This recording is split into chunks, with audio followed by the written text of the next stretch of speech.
feels special, it feels exciting. Doku. The space for Walker.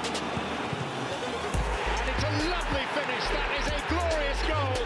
Exquisite from Bernardo Silva. Doesn't get any better than that. Bruno Guimaraes, it's the first time ball to Isak. He's in the penalty area. He hits the shot into the net. It's Newcastle 1, City 1. Bullseye. Space for Gordon. Gordon's gone for goal! Oh my word! 3 goals at the highest order inside 37 minutes. It's why we love this game so much. And Newcastle thrillingly have turned this game on its head.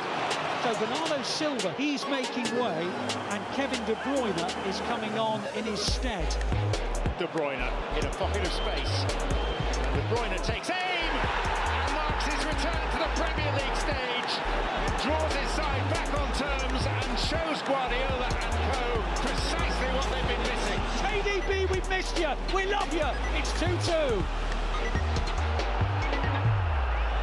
De Bruyne's ball. Bob coming in. Bob's in. Oh, he scored! Oh, absolutely stunning! Oscar Bob with his first ever Premier League goal. It's finished. Newcastle United 2, Manchester City 3. You can see what this means. Those scenes on the pitch. There's no better way to win a game than in the last minute. I think Pep being like that, I think he realises how massive that was. Hello and welcome to Matchday Live. We are back in Premier League action for the first time in nearly 3 weeks. It's been 3 weeks since that thrilling 3-2 victory away at Newcastle. We are back here at the Etihad Stadium to welcome a Burnley side managed by a Manchester City legend, Vincent Kompany. Throughout the show we will be revisiting his legacy, and I will be pitchside with another legend, Neil Lennon. But for now, let's head to the studio where Kel is there with some special guests. A very good evening. Welcome along to Matchday Live. My name is Kel Spellman, and it is so great to be with you this evening as we welcome back an old club legend, our former captain Vincent Kompany's Burnley. We welcome them to the Etihad Stadium, and here to get into all the action as we build up to the game is none other than, two legends in the form of Richard Dunn and Gareth Taylor. Thank you so much for joining us. Here you can see the boys arriving at the Etihad Stadium just moments ago. Rodri making his way in there.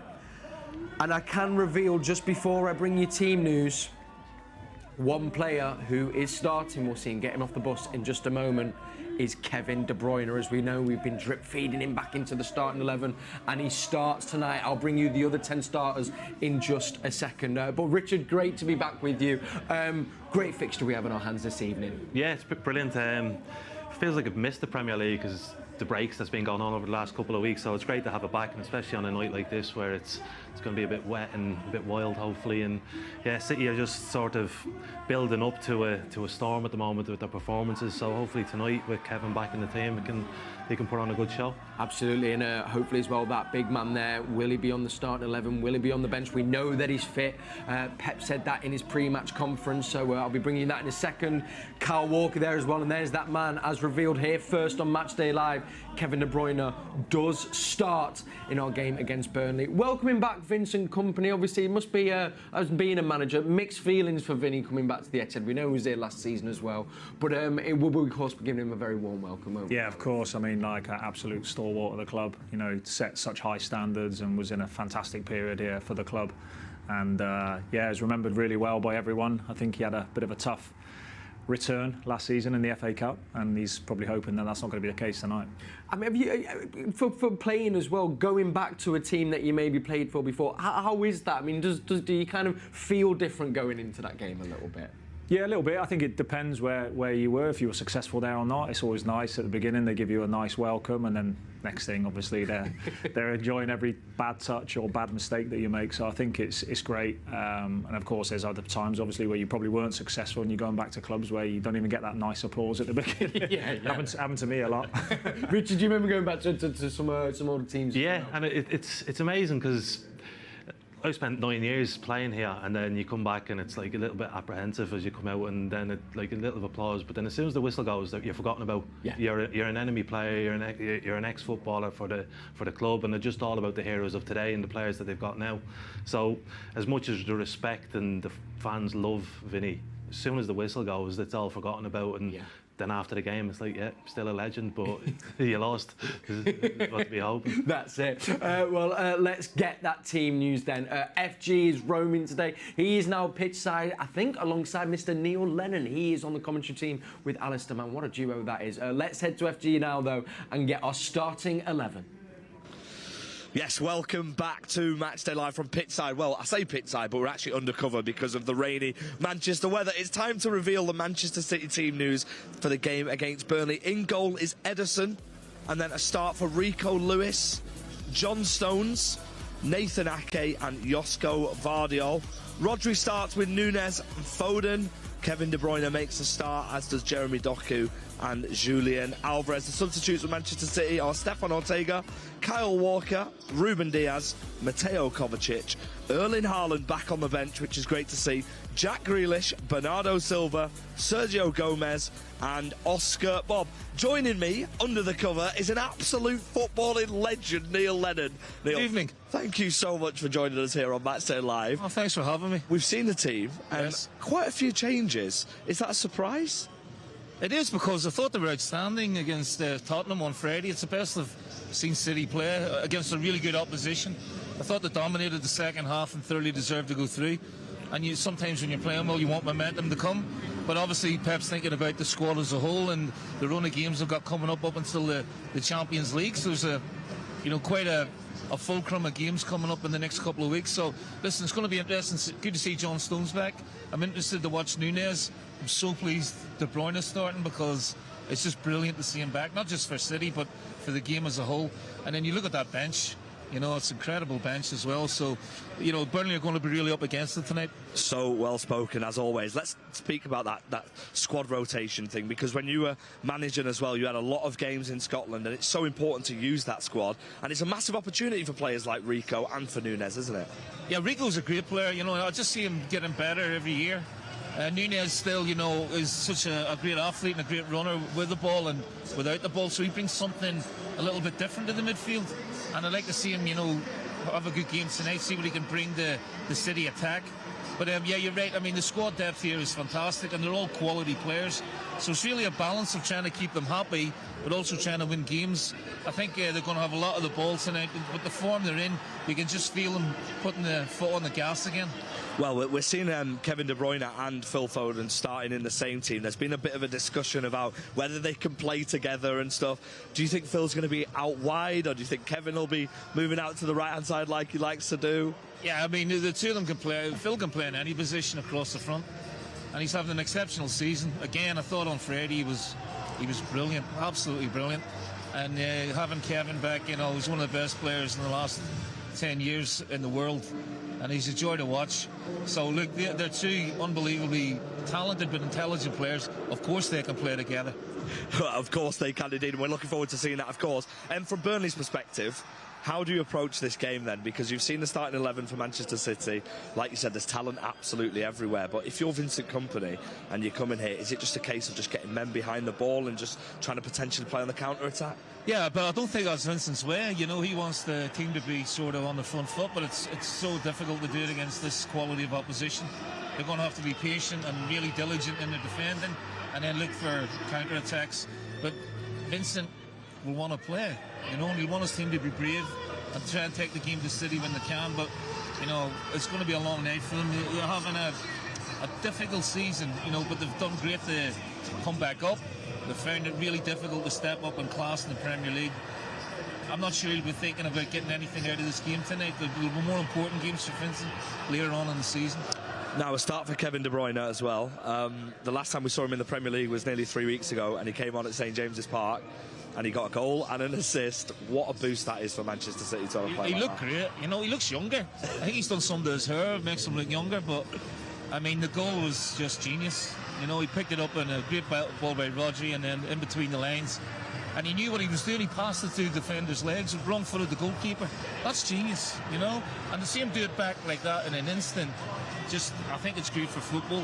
And then he's got that quality of vision where the delivery he puts in the areas between the defence and the goalkeeper, he's the best in the world at it. So I'm really looking forward to seeing him playing tonight. Well, we are super happy to have you here, so thank you so much for joining us again. It's an absolute honour. Let's head back to the studio. That was the Manchester City starting 11.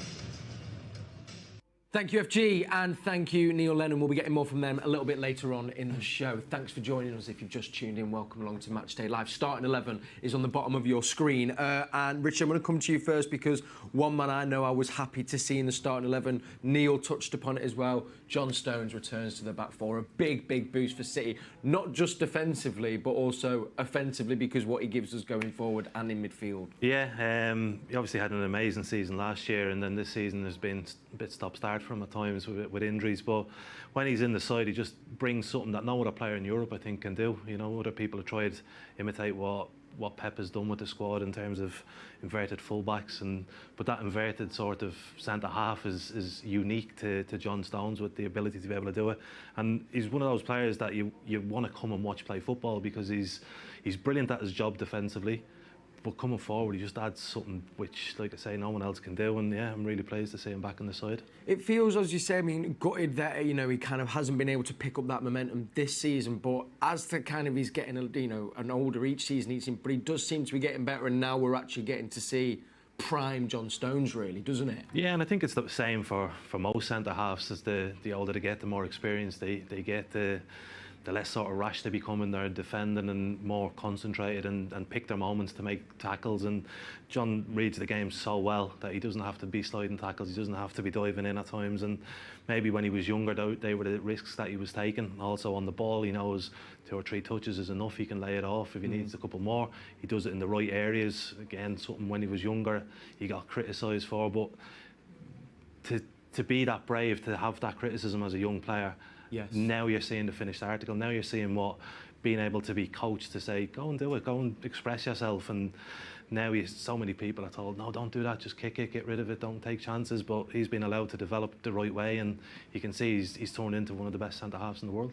But you'd like to have him as your partner, wouldn't you, at centre half? You wouldn't have to do that. He can defend and he can go forward, so it'll be easy.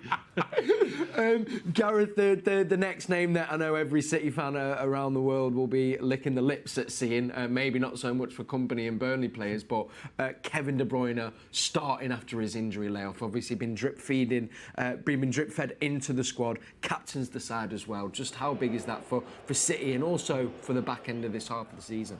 Yeah, you know, priceless timing really for the club to have these players available. You know, Kevin coming back, John coming back as well. So I think it's great in that respect. And when he brings that type of quality that we're seeing here, you know, for the goal and for Oscar Bob's goal as well, he's just a top talent that, you know, he sees passes and makes simple, long passes like that, which look simple, but I don't think there's anyone else in the game that has his vision. Agreed. And I think when you have players in front of you, like he has, you know, you've obviously got a chance of really executing those. So yeah, he's a really talented player. And hopefully after this period of being out for a while, that he's been able to strengthen in areas so that maybe he doesn't break down so much. But I think you have to understand, like Richard was saying about like players when they gain more experience, that they're probably not going to be able to play 3 games in a week. Mm-hmm.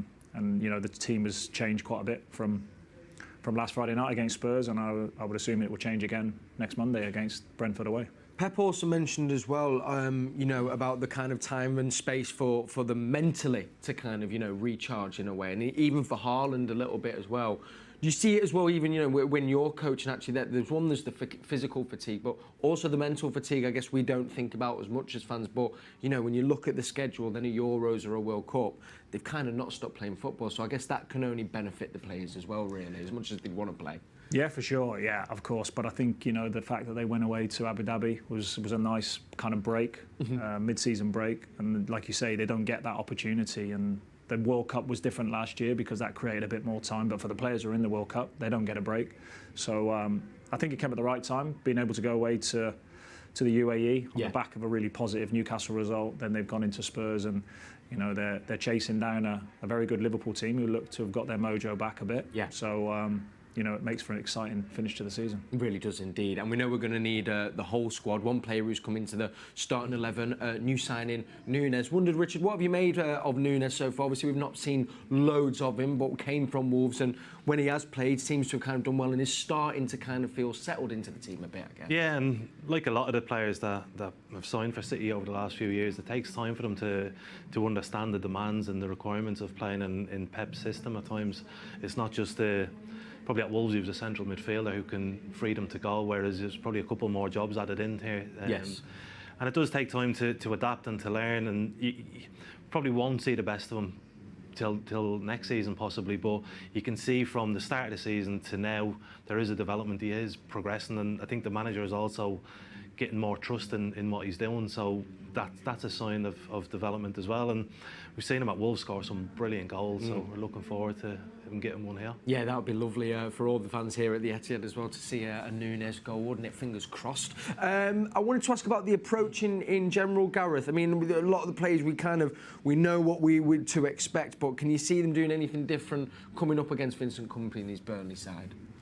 Well, we've always had these conversations previously, haven't we? When you see the back four, it's always, like Richard was saying before, is it inside full-back? Is it centre-back morphing into the midfield?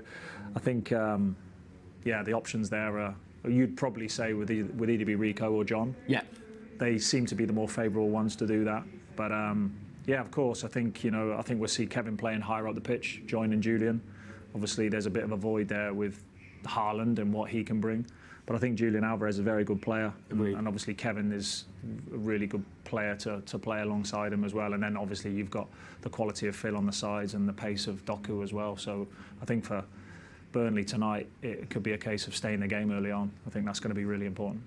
Can't wait to see that De Bruyne and Doku link up actually, of course, as well. Both from Belgium. I know De Bruyne as well, kind of new for him from his time at Anderlecht. Add this Vincent Kompany as well. So exciting to see what that brings. Just back to the other end of the pitch, Richard. Goal scorer in our last game against Tottenham Hotspurs. Finally, we got a goal at Spurs. Nathan Ake, brilliant goal, but also very solid defensively as well in that game, as was Diaz. Yeah, he's been brilliant. I don't think he was probably told he was going to be a number one starting 11 when he first came, but he's made himself into that. He's become a very important player with his versatility in playing left back or left centre back, and he's another player that the manager trusts in terms of allowing him to move forward or move inside at different times, and he's been brilliant, and he does get important goals from time to time, which if you can, I'm sure Gareth will know, if your defenders can score goals for you, it just changes the whole outlook of your team. Yeah, absolutely. I think it's been one of City's strengths, isn't it, is when maybe we're not getting the goals up top, actually we have goals that can come up from all over the pitch, really. Yeah, absolutely. And I think, like, going back to Nathan, obviously being close in at the club and meeting a lot of people, that he is like outstanding to work with as a player, but also to work with off field as well. Great guy, real team player. Like Richard said, he's not probably the tallest centre back, but he's got really good timing, good leap. He's really aggressive, and he has real good quality on the ball as well. And again, he's another one that since has come into this team, his game has really pushed on. I wanted to ask you, Gareth, while you're in the studio, we saw just the clips before from the game at Newcastle. Young player Oscar Bob is on the bench. Did you come across much of Oscar, and what could you tell us about him? Yeah, I was his first coach, Oscar, when he first came across, right. And he was very shy, probably kind of didn't realise what quality he had. I think it was a really difficult move for him coming over from Scandinavia at the time, but you could see straight away it was a top talent. And again, similar to what we're saying about Nathan, and I think there's a real thread of good lads when you work with Pep. I don't think he stands for anyone who thinks they're bigger than the team, and Oscar's a very, very humble guy. I think Brian Barry Murphy, I tell you, and Enzo, obviously, when they worked with him in the under-23s, he was fantastic. He wanted to be at first-team level, but of course he understood that he had to really perform there. And of course, when he went over with Pep originally, he wasn't getting so much of a look in. He had to earn his stripes, and he's doing that now. And he's such a talented player. I've never seen anyone who's that sharp. He's up there with Doku in that fast twitch of. Wow. And you see the goal against Newcastle. There's very few players that are able to take that goal and finish it off the way he did. But I think he's a great talent. Yeah, absolutely, and a great example for any young players as well out there, you know, watching to kind of keep your head down, work hard, and know your chance will come. Also on the bench, the big man is back, Erling Haaland. I mean, it's an obvious question, Richard Dunn, but such a huge boost for City, and again, timing-wise, especially coming up against this informed Liverpool team, we think he's going to have a big part to play in the second half of this season, Richard. Absolutely, and I think if you look throughout the Premier League, if you take away your two best players, possibly in Bruyne and Haaland, not many teams would have been able to keep themselves in contention for a league title. City have managed it really well this season, and obviously they've missed more players than just them two, but to have this full squad almost back now and ready to go, and these are the important months of the season. This is when the trophies start getting dished out, and yeah, it's to have the best striker in world football just sitting on the bench waiting to come on is scary. Yeah, it's pretty ominous, isn't it? It really is. But great for Manchester City fans, which is how we like it. Now, if you want to get in touch with the show, you can do. The WhatsApp number's just about to appear on your screen there. That's how you can get involved with us here in the studio. Maybe you've got some questions for Gareth or Richard. Maybe you want to pass comment on what we're talking about. Whatever it is you want to say, that is how you can have your say. Just use that number below. I'll get to that in just a little bit. But now I need to bring you our team news for Burnley, of course, chosen by ex-City legend and captain Vincent Kompany. This is how they are shaping up tonight. Well, that's a name that will be familiar with some City fans. Trafford, of course, moved over to Burnley in the summer. Then at the back, we've got O'Shea, Gudmundsson, Brownhill, who captains the side, and Sanderberg. Then we have Foster, Ekdal and Vitinho. And then a forward three of Amdouni, Al-Dakhil and Odebert. So that is the starting 11 for Burnley. Gareth, I wanted to begin with just their season as a whole. Kompany did a brilliant job in the Championship last season, smashing records, qualified super quickly, done so well to come up. I do feel they've been a little bit unlucky with the season so far, as we know, maybe some decisions possibly going against them. I don't think they've necessarily been bad, it's just been the quality of the league they've come to, really.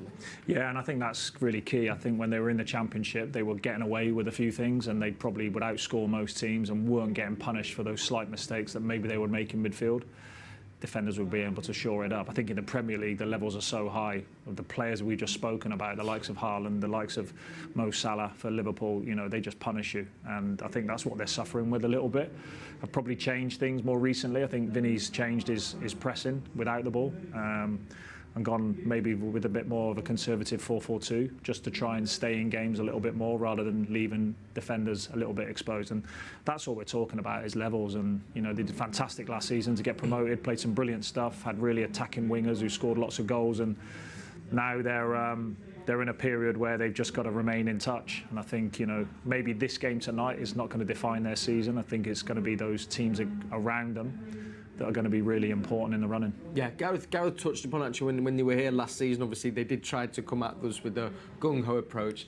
Didn't work out too well to them, so we were probably thinking he'll probably be changing that. How do you think Burnley will set up? Do you think Burnley against us? Like Gareth says, they've changed recently, so it will be a little bit of a sit-off at times and just try and keep a block instead of trying to think he can nick the ball high up against players with such quality. I think that has been a problem for most of the season, is that sort of inexperience at this level. The Premier League eats you up if you make any sort of mistakes, and they've found it out the hard way. I think when you come off the back of a really successful season in the Championship and you think we're on a roll here, it's a completely different job almost, the Premier League compared to the Championship football, and it's it's just any slight mistake or weakness, people identify it and they try and hit it and they try and hurt you through it. And like Gareth says, the quality of the player that you're up against, 9 times out of 10, if they see a weakness, they'll exploit it. It's not like you'll get away with it, where you might in the Championship. In the Premier League, you don't, and it's been tough for them. And sometimes the club needs to go back down to restabilise themselves and sort of restructure how they're going to face the next time they come to the Premier League. And if that is what happens to Burnley this season, you would imagine when they do come back with the experience they will have gained, they will come back a much stronger side. Absolutely. If, as a manager, Gareth, and sorry for the obvious question, how is Kompany set, kind of what you're saying to your players? Because it's a very tough task. You're coming to the Etihad. I mean, I had a stat here at the start of the show saying we've not lost a game here since May 2010. which was Tottenham 1-0, with either won or drawn, 29 unbeaten at home. Then with the players that we mentioned at the start of the show, what's the chat? Because as a player, I'd be sitting there going, what's the point? But I guess you have to believe you have a chance. Yeah, of course, and I think there's always a first time. There's always a first time, you know, and football will never ever cease to amaze you. You know, we've seen games previously where teams have had 30 shots at goal and the opposition have won and lose the game 1-0. So these things can happen for sure, and it's happened to City and it happens to everyone. But I think for Vinny it'd be more about performance. He'd be looking at like the key fundamentals of performance and the things that he'll be looking for. And you know, I think what he has done is been true to himself. And okay, he might be re-evaluating it now and thinking, right, okay, can we maybe shore up a little bit more so that we have a chance of staying in the league? Because I agree with Richard. You know, there's always that chance of if you do go back down, it is tough to get back up. Will they have the funds there to do it? I think they've struggled with their budget. They probably anticipated they would have a little bit more to spend this season. Mm-hmm. So their pool of players that they're going into is completely different to what other clubs are operating at. Yes. And that can give you issues because, again, we're talking about levels. But great experience for these players, you know, for the likes of Sanderberg, who's, you know, a good player in the midfield areas. And Traff is another one. It's a great experience for Traff. I had Traff in the academy at City. I also had Aaron Muric, the other goalkeeper. Yeah, the one who's on the bench. Yeah. Two good lads and great experience for Traff. You know, he's a good goalkeeper, and you know, at times he's probably thinking, you know, he's probably come away from a tough game, and then Liverpool is up next or Man City's up next, probably having sleepless nights. But yeah, great experience for these guys, and hopefully they can hang on in there. It's a club I played for. I love the club. I think it's a great place. And just fingers crossed that they can do enough to stay up this season. No, agreed for me as well. There's another lad who I can't play against us because he is on loan from us, Taylor Harwood-Bellis, but I know he's been having a great season as well, and it was his birthday the other day as well, so happy birthday to Taylor. Were there any other players that kind of jumped out at you? I just wondered, you know, we've seen sometimes this season that long ball over the top has maybe been our only Achilles heel, so could be something possibly Burnley might look to exploit, possibly, because as you said, they've got a bit of pace on the wings. Yeah, that has to be. You have to have a plan. You have to come here and hope that you can get that victory, be the team that beats Man City at the Etihad. And to do that, you need to be defensively solid, but also have that sort of game plan to try and go, right, if we do get a quick break, where do we go? Do we go out the right wing or the left wing or wherever it may be? Because we've seen with City because they dominate the ball and they get players and so high up the field, they do lose spaces at the back. So if Burnley have any hope tonight, it's being able to exploit them. But you go back to then the quality of player, and it's like you're not going to get it 4 or 5 times through the game. You're going to get 1 or 2 opportunities, and you've got to take the most of it, and that's going to be the key for them. That's probably the other area actually where Burnley would want to improve this back half of the season, is with kind of putting the ball in the back of the net, because they're without a goal. I think they've dropped 18 points from winning positions in the Premier League this season, so either not taking the chances probably plays a little part in that as well, Gareth. Yeah, it does, and like Richard said, you know, you'll probably only get 1 or 2 sniffs tonight, and you have to be like really clean on all of those slight opportunities you're going to get, because what City do really well is when they are attacking, they have really good controlling counter-attacks and limiting, with their good positioning and good body shape, that transition of a counter-attack, and they do that really well. And obviously Ederson plays a really high line. So like you say, it's going to be really tough for Burnley tonight to get those opportunities, let alone stick the ball in the back of the net. Absolutely. Well, let's get the thoughts of Neil Lennon. He is pitchside with FG, and don't forget as well, if you want commentary, you can get that on the Manchester City app. Neil Lennon will be alongside Alistair Mann, but he's now with FG to give us his thoughts on the Burnley team. Yes, thank you very much, Kel. Welcome back to Pitside at the Etihad. We've seen the Burnley team. First things first, Neil, let's start with the goalkeeper, shall we? James Trafford, from Manchester City, on the books here at one point. He's had a brilliant season, hasn't he? Well, he's very talented. I can understand why Vinny bought him in, you know, the great Euros. And he's going to be busy this season. I know that, because he's going to have a lot of shots to save. I felt really sorry for him in the Luton game. I thought he was fouled for the goal. I know he's a little bit slight, he's got a bit of development to do physically, but he's a super talented goalkeeper, and he's going to have to play well tonight. So much more to it than just shot stopping with James as well. He's very, very good with his feet. Do you expect him to try and play out from the back today, or do you think in a lot of occasions it's just going to be a case of clearing your lines here? At times, but I think when the opportunity's there to play, Vincent will be sending out his instructions for Burnley to play. You want them to be brave. they're not going to have a lot of the ball at times, and when they do have it, can they maximise their possession to the best that they can? We want to see the character of his players tonight. Look, their season's not going to be dictated by tonight's result. It's going to be later on down the line. This is a different kind of test for them, but when you're playing the champions, right, subconsciously you use your game. You want to play against the best. You want to play out there and, you not fear it. But look, they're playing against a machine. So it's going to be a real baptism of fire for someone tonight as well. And of course, in midfield, a position where you did so well in your career as well. They've got a couple of players. They've got Sander Berge, who was brought in the summer, and they've got Josh Brownhill. How important is their roles going to be in that midfield today? Well, Sander's a great athletic player. They cover the ground, so he'll be really important tonight. He'll have to get around the pitch and plug the holes, try and stop the passing lanes into Bruyne and Foden. He came for a lot of money from Sheffield United, and he's a very good player. Brownhill's different, a little bit of a digger, good pass to the ball, energetic again. So what they've got with both of those is legs, which is going to need tonight. But the two of them have excelled over the last few years, whether it be at Sheffield United or Berg. But Josh at Burnley's been really consistent over the years, so again, really good midfield player. Now, you were mentioning before, you're saying, results like this or games like this aren't massively as important. Vincent Kompany won't be looking at this game and, worrying. But how important is it for them to stay in the game? They don't want to come here and they don't want to concede a lot of goals like teams have done here previously. Yeah, the one thing they don't want to do is concede early, because then things have psychologically changed. Eventually, you have to come out and try and get an equaliser, and that's where City can really kill you. So it's really important. The old saying, keep it tight for 20 minutes.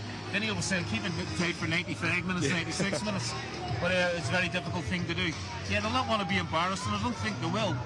But it's no disgrace to come here and lose 3, 4, 5 because of the quality of team that they've got. But like I said, tonight is important, but it's not as important as upcoming games of the teams around them.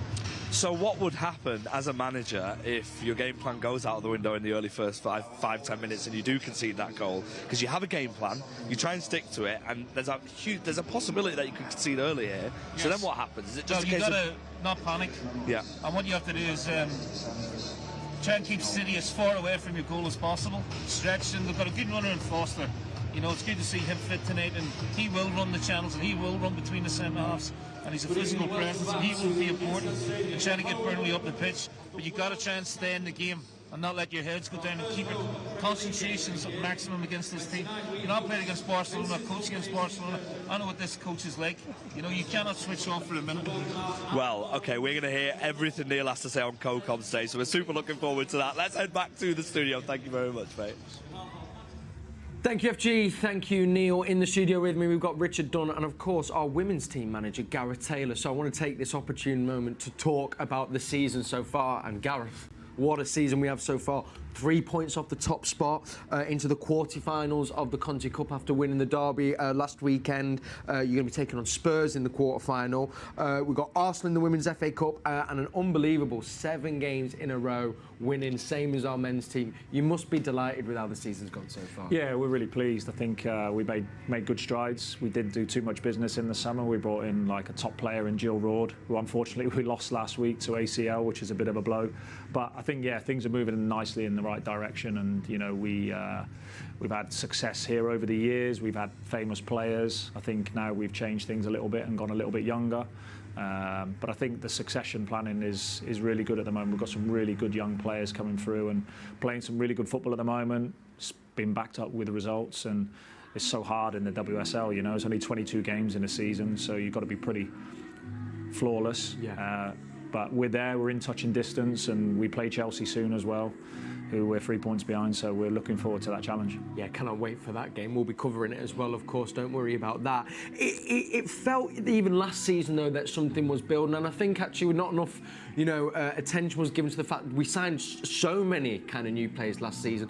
It was going to take them time to gel, but that does seem to be kind of one of the big parts what we're seeing now on the pitch is actually that togetherness and seeing the fluidity that they're starting to kind of have between each other from getting to know each other.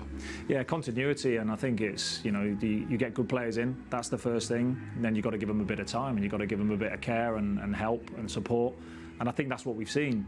We've that that cohesion that we have at the moment comes from being together and not disrupting things too much, which is probably something that we've struggled with previously. And sometimes that happens, you know. Sometimes player contracts for one reason or another that you have to have a bit of a big turnover of players. Fortunately, we haven't had that, and we're always trying to prepare for the future now to extend contracts, because the women's game's changed so much in the last couple of years. It's moving to an exciting place. And of course, we're excited about what the future looks like for this club, and we have some good players, and you know, the way we play and the way we try to do things, and the identity we have is really important to us. Yeah, I was delighted to see Yuri Hasegawa getting the contract extension as well, because I just love watching her play. She pops up absolutely everywhere. I wanted to ask you though, as a manager, you're 3 points off Chelsea. Do you prefer being the team that chases, or would you prefer to be the team at the top, you know, but maybe the attention and the pressure's on there? I mean, City's men's team, they've done both. I wonder from your point of view, what's well, we were, I think after going into the first international break, we were top of the league, and it did feel a little bit weird. It did feel like you were kind of there to be shot at. Yes. You were keeping the others off you a little bit. I do think now actually chasing something and someone is great, and we know that if we win all of our remaining 10 games, we win the league. Yeah. I think in the last 4 or 5 years, or certainly in this period of 3 years that I've been involved, that it's always gone to the final day. So unless you really take and the nature of the league doesn't allow you to make a runaway team, you know, so it always goes to the final game of the season. So, you know, there's so much riding on it, and so many teams are improving as well. And this January window, which closes tonight, has seen probably more activity than we've seen in a long time, you know, so it just goes to show the amount of support and improvements that teams are making. So I think it adds for an exciting league. It really does. I mean, and also team-wise, I mean, you've been covering the women's team for a while now. This does feel, like you said, like a very exciting young group, not just for us for this season, but actually for seasons to come. There's something building there, and I can say that having watched it as well. You must feel that as a team as well, do you think? Yeah, absolutely. You know, there's a good vibe there, there's a good environment. We have really good staff as well to support the players, and like you say, there's some good young talent coming through from the academy also as well, which is great. But yeah, we have some good young players. We have some players who are exciting, the likes of Yui, you know, I think, and we have obviously still the experience of Steph and Demi. Alex Greenwood now has stepped into that captain's role really well, playing fantastic football this season, you know, so there's exciting times. I wanted to ask as well, you've got your own, Erling Haaland in the form of Bunny Shaw. And by the way, we on our Manchester City podcast, it's a brilliant episode with Bunny.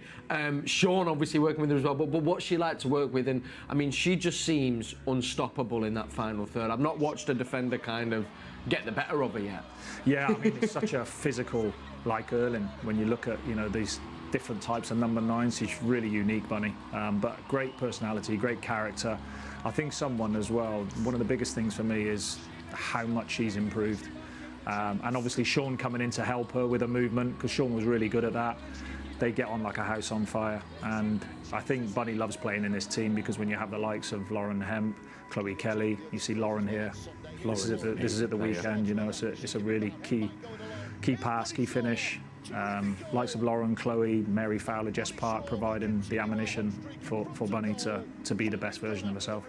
I mean, that must also delight you, though. You mentioned a couple there, but we've actually got 4 players in the top 10 for most assists as well. So obviously, Bunny's putting the ball in the back of the net, but also from around the pitch, it's getting contributions all over. So everyone kind of feeding into the run that we're in at the moment. Yeah, and I think like last season, we were kind of like nearly there. We were just off of it, and that's what we really tried to improve this season, is same group of players apart from Jill, and just trying to squeeze and maximise those individual sessions more and more with players, so that, you know, Lauren Hemp, Chloe Kelly, Jess, all of these guys are playing to a high level. And I have to say at the moment that what they're producing is spot on. You know, we've just gone a real difficult 3-game week, home to Liverpool, home to Man United in the Conti Cup, and then go away to Spurs and won all 3 of them. So I think it's moving in the right direction. Speaks as well, though, of the mentality as well, and how much is that instilled by you and your staff, but also from the players themselves? Yeah, I mean, we've really pushed on that, because I think I'm not maybe questioning in the past. I think some of the players, obviously, we had here over the years, the likes of Jill Scott, the likes of Lucy Bronze, you know, their mentality was always been,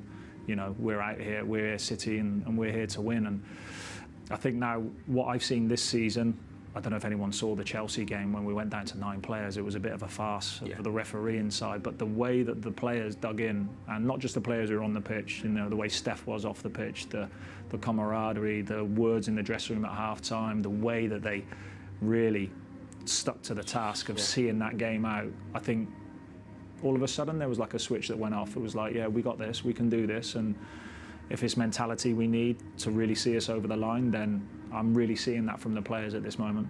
It's funny that, isn't it, Richard, actually? You know, the kind of moments or games that kind of define a season or are like either it cements a belief or is a turning point. Can you remember that happening in your career? There's one I remember, I think it was a few seasons ago, City at Stamford Bridge. It was the De Bruyne goal when we won on 1-0. And I remember me and my dad at the end of that game just feeling like, that just did something for us. We will go on to win the league now, and we did. So the kind of seasons are defined by those moments or them games, aren't they, I guess? Yeah, it is, and it all comes back to just that little bit of belief in the players and that sort of, right, it's not all against us, something's going to go for us, and that's the one thing that we need. We need just that one bit of luck, or that one moment where everything was fine, sort of thing, and you feel good about yourself and you win a game which you shouldn't have won or whatever like that, and from then the season changes and it kick-starts, and it's so important to really make a group. You need that. You need to go through a little bit of sacrifice, a little bit of pain, and then you come out the other side, and then all of a sudden it's like, right, we've been through that, now we can go and focus on where we want to be and start trying to push forward. Absolutely. I feel like the Newcastle game had a little bit of that for these boys this season.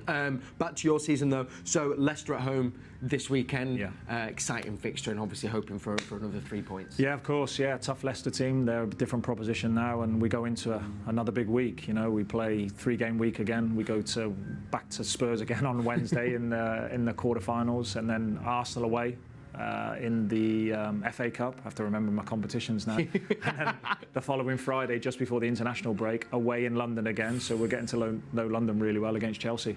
Yeah. So a big week, but really pleased with the players so far and what they're producing. And again, I always look at what we were talking about earlier about performance levels. If we go out and be the best version of ourselves, doesn't guarantee that we'll take the points, but it gives us a really good chance. Absolutely. Well, you've done brilliant so far, and you know we're with you every step of the way. Congratulations. Pass it on to the team, and as you know, Matchday Live will be with you. And I might be a little bit early on this, but we've got a derby happening, the third and final one we think of the season, and it's happening here at the Etihad in March. And of course, we want to make sure this stadium is full. It was an incredible turnout last time, so please do get online and get your tickets, because that's sure to be a tantalising fixture, and we need the atmosphere and the Etihad rocking.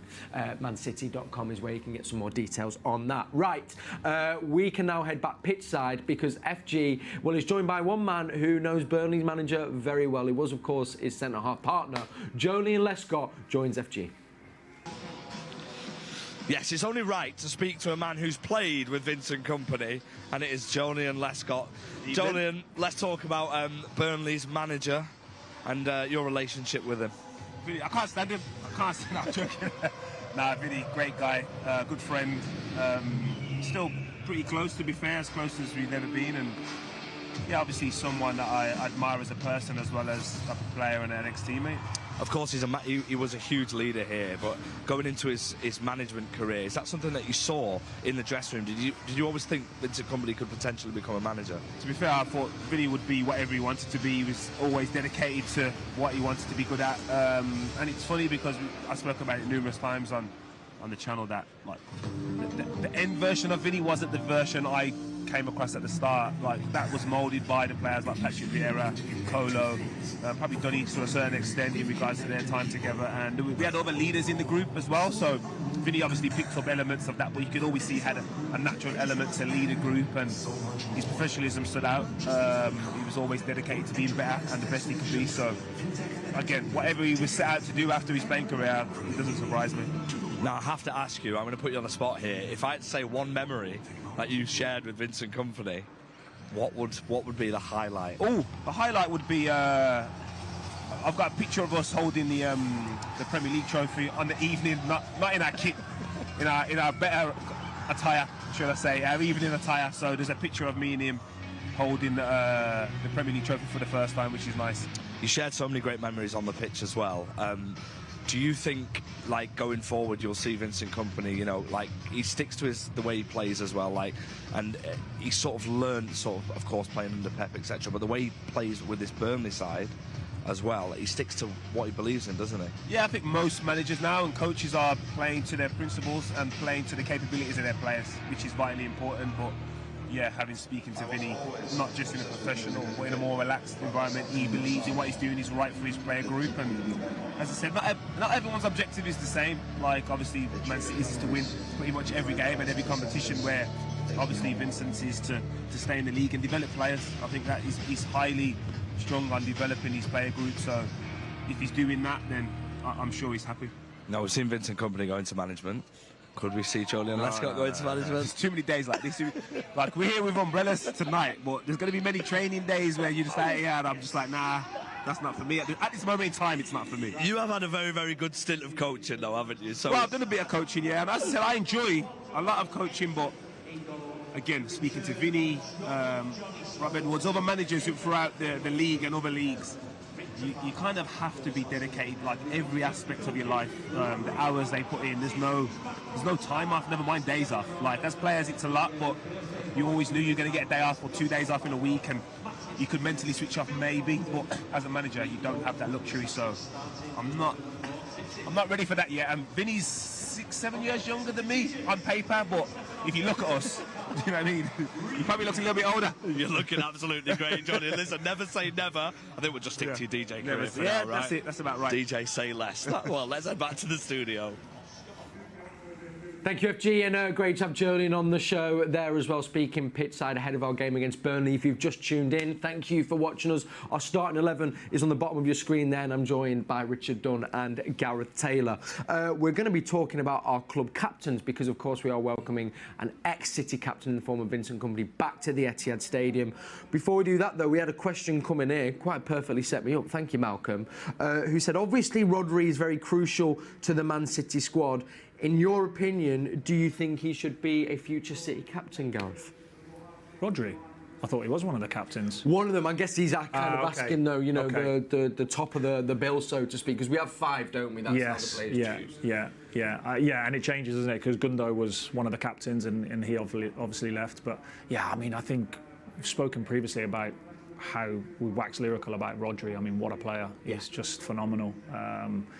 Just gives so much to the team defensively and also in possession as well. I think he gives you things that no other player in this team can. So, see him scoring at the beginning of the season against Burnley, and obviously he scored probably the most important goal in the club's history. Yeah. And you don't really expect that of the sixes. You know, when they play that position, I think you're probably more expecting more of your advanced midfielders to be able to score these goals. But when you've got someone who can do that as well as all of the other things that he brings, then of course, why not? He'd be hugely respected in the team. Yeah. So mature for someone who's still relatively young. I know as well. And I've definitely felt as well in the last couple of seasons, he's stepped into that role of captain. You see he's so much more vocal on the pitch, off the pitch, maybe even getting into a few more kind of arguments. But I kind of love to see that from the players, don't you, Richard? Yeah, he's brilliant. I like the sort of 5 captain policy that the club has, in terms of you're creating a group of leaders rather than just relying on one guy to keep pushing every week. You need to follow the captain's sort of lead. You've got players now who can all take it upon themselves to push the side forward, and I think it's important for every team not just to look to have one leader. You need to have a group of real strong people who want to push the club forward. They all have the same sort of mentality and same sort of desire to go forward, and I think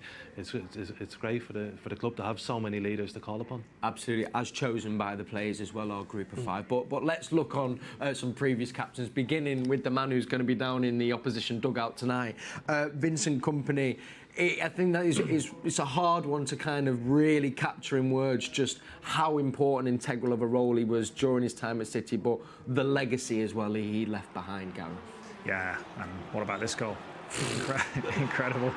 Oh. Yeah, I think, that period, you know, obviously with the new owners coming in, I think Vinny had come in just before that. Yes. I think. Yeah. As a centre midfielder as well. As a centre midfielder, yeah. I remember with that when he came in. But yeah, of course, he carried the club through so much of that early period and that early success, and set the standards really high. I think he would have carried a lot on his shoulders. He was that real captain within the team. And whereas now, I think, like Richard was saying, it's a little bit more spread amongst others within the team, which is good, because it's really tough when you are captain. It's a lot of responsibility, and you feel like you carry enough as it is. I've been speaking to Steph about this for the number of years. Obviously, her doing it with England, her doing it with City for so many years. It's so difficult, and it weighs heavy sometimes.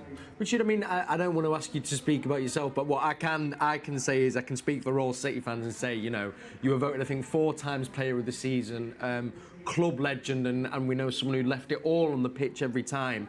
But having that responsibility there, whoa, hello. Are you Haaland in disguise? Was the chant, I believe. But off Gareth's point, you know, what is it like carrying that responsibility and the pressure as well of kind of being the captain of the club? It's tough because you're the sort of main point, I suppose. When people from the outside look at the club, they look at the captain and what type of leader that is. I think for the players in the dressing room, they want someone they can get behind, and they want someone who, I suppose, can help drive them forward at times. But I remember when I was captain and Vinny came into the club, and we had a team meeting, and it was all like, things aren't going so well, so we need to up things a little bit between the players ourselves. And it was Vinny who stood up and spoke and said, listen, I'm not happy, I'm not here to come 10th in the league. I want to win the league, I want to push us forward. So as a 19-year-old, he was the one that came in and chaired a players meeting amongst, like, Didi Hamann was in there, all experienced players around him. Wow. And that was his first sort of I'm here to lead, I'm here to push this club forward. And it was sort of takes you back a little bit, because as a group of our squad, we weren't used to players with that sort of mentality to come in, and it was a step above the rest of us almost, in terms of the mentality and the drive that he had, and the desire to be not just be a good Man City player. He wanted to be the best, and he wanted Man City to be the best, and he was trying to drag the club forward, and you could see it from a very young age when he came into the club. Wow, 19 years old as well. That's so impressive. I mean, you mentioned Steph there as well, but I mean, what a legend she's been for Manchester City as well, and obviously as well has really seen the transformation and growth of our women's team as well. Yeah, I would have seen a lot, Steph. You know, her experiences are so priceless, I think, and her knowledge is great for us to have. I think, you know, she's under no illusions that she's in the twilight of her career, and I think what she brings to us going forward is going to be priceless in whatever role she fills. But of course, I think it's so important that we secure her with us. I think she's been a fantastic captain, fantastic leader for the club. Like we say, seen so much at the England level as well, and the change. And yeah, she just continues to inspire on a daily basis. Doesn't play an awful amount this season, but her influence off the pitch, during games is incredible, and has helped me a lot as well in the role. Really has. Beautiful. And as well, I can say from when we have Steph on the show as well, she's an amazing person as well. Yeah. Can't speak highly enough about her. I wondered actually, because also on the list is Andy Morrison. You know, you'll remember. That's 4 out of the other. Well, I've got 6 captains here, but 4 out of the 6 all centre halves. Is there something about that position, Richard? I'm just curious.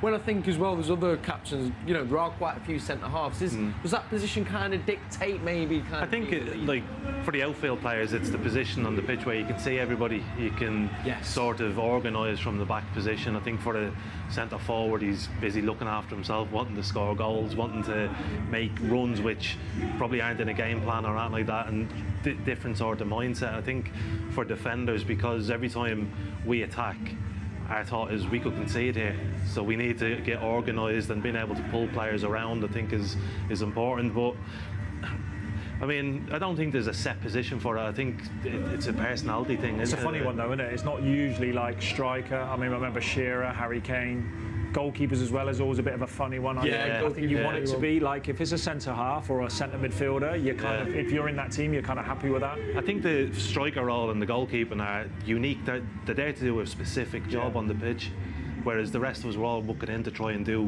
what's best for the team. Striker, we want him to score, and the keeper, we want him to stop them. So I think they've got different jobs that they have to look after, and I think certainly for centre halves, for central midfielders, it's that sort of team ethic that you've got, and you can organise from those central positions. Absolutely. So, I mean, speaking of centre midfielders, the other two on this list begin with Gundogan. Was only like the number. Well, he was kind of part of the, I think, the 5 of captains, but was club captain, of course, for that treble winning season. It just was kind of the perfect poetic way for him to finish his time at City, and everyone spoke so highly about him, but almost was like an intelligent captain in a way. His brain was just surpassing anyone, I think, in the team. Yeah, very intelligent. I managed to spend a little bit of time with him when he came in to do some coaching with the young players in the boys' academy, and you could just tell he's like a disciple of Pep. You know, you can just see it in the way he coached the players, and made it very clear, made it very engaging, and yeah, fantastic player, such a great servant for the club. And I was obviously really disappointed. Obviously, everyone's time comes to an end, but he certainly finished on a high. Yeah, absolutely. Pep's first signing as well, which is kind of just spot on, really. And finally, Richard, quick word on Fernandinho. There was a great clip, I think, a few weeks ago of him. I think he was here, or they FaceTimed him actually, and he was speaking to Pep. But unbelievable player and a great captain as well. Brilliant.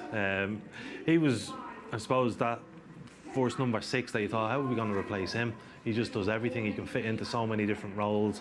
He just, every time he was on the pitch, you could tell what it meant to him. And I think with players like him, it's the respect that the other players gave him, and the understanding. So with a number 6 position, sometimes you can go a little bit unnoticed at times, but when they're that good, like him, like Rodri, players respect them so much and almost need them in the team at times. The team doesn't function as well without that type of player. And yes. Yeah, just for the player that he was, I mean, the captaincy would just seem to come natural to him. Yeah, couldn't agree more. I wanted to ask you this question, which came in from Lauren, kind of around this. She wanted to know, how do you deal with leading a changing room, both as a captain for you, but then as a manager as well? Maybe begin with you, Richard.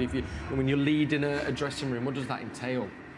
I think, so when you're made captain, it's the manager obviously who gives it to you, and the manager sees something in you in terms of maybe himself or what he was. So for me, it was Stuart Pearce who gave me the captaincy, and he was a leader who sort of was 100%, was a get stuck in, drive the team that way. And I think for me as the captain at the time, it was just about reiterating the manager's words. Yes. And he's worked on this through the week. This is the game plan. This is the mentality we need to show going into the game. And it's just those final minutes leading up to going onto the pitch, and then obviously on the pitch, it's just keep it going, keep working hard, keep doing what we've been told. Yes. Just trying to be the manager's almost right-hand man going onto the pitch. Yeah, be his representation on there, isn't it? And then for a manager, it's the same, but does it differ in approach slightly? Well, yeah, slightly. I think it's empowering people, and I think we have good leaders in there, the likes of Steph, likes of Alex. So you have to have and give them chance to lead. So it might be, and I've done this, where you just pull them for a quick chat to say, look, this is the message. I've been using Steph a lot recently in that space, and she's done fantastic. We're just pulling them to say, look, this is going to be the message going into this next meeting, or the pre-match chat we're going to have, and it sets the tone. And you need cultural architects in there really spreading your messages, and they do that really well. That's beautiful, that cultural architects. I love that. Thanks for that question as well, Lauren. Brilliant question. Lauren used the WhatsApp number, which you can do below, and that's also where you can let us know your favourite City captain. It's got very loud here in the studio. That's because the light show is beginning behind us here in the Etihad Stadium. We can bring you some live shots of that right now. We know that means after the light show, it won't be long till the players come out the tunnel. So we'll be wrapping up on here very shortly. So I guess it's time for me to get some final thoughts from the boys here in the studio. I'll quickly recap you our starting 11 if you've just tuned in. It's Ederson in goal, it's Rico Lewis, John Stones back in the squad alongside Ake as centre-half, Guardiola left-back, Rodri in the middle alongside Núñez, and that man who you can hear the Etihad chanting, Kevin De Bruyne, back into the team captains the side. And then we're thinking a forward three of Phil Foden, Jeremy Doku and Julian Alvarez. Richard, we seem to be building some momentum now. We've got Brentford away next, so of course we'll be wanting to get 3 points here and keeping that pressure on Liverpool. Are you hoping just to see what you've seen in the Spurs game and the Newcastle game as well? Yeah, it looks like at the moment the mentality of the squad is so strong, and the belief in each other. they don't take Artem for granted. Everything is still the most important pass in the world, the most important tackle in the world.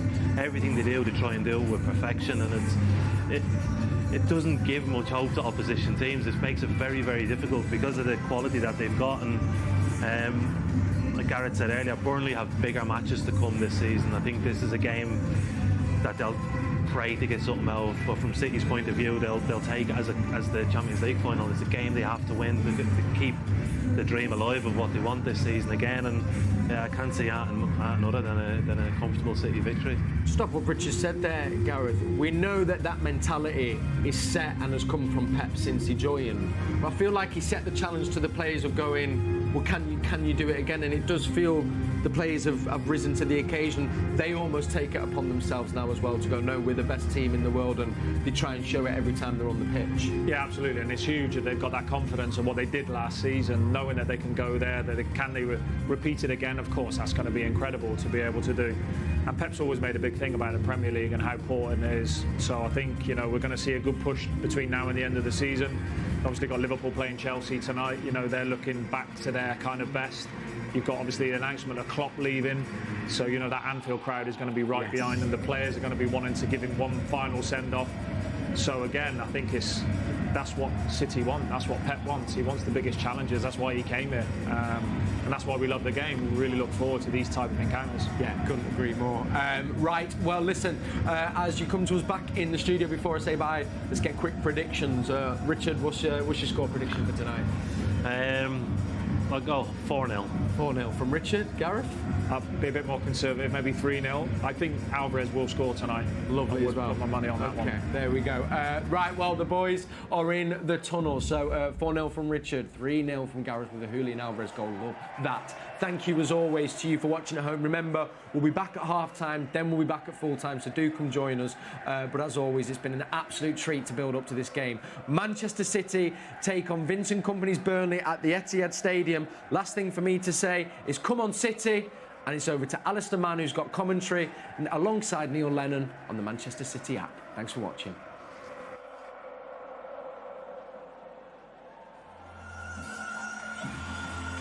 Thank you, Kel. The atmosphere is terrific. The sort of hazy smoke that descends upon the stadium is just lifting after the light show that just preceded the entry of the teams who are in the tunnel at the moment.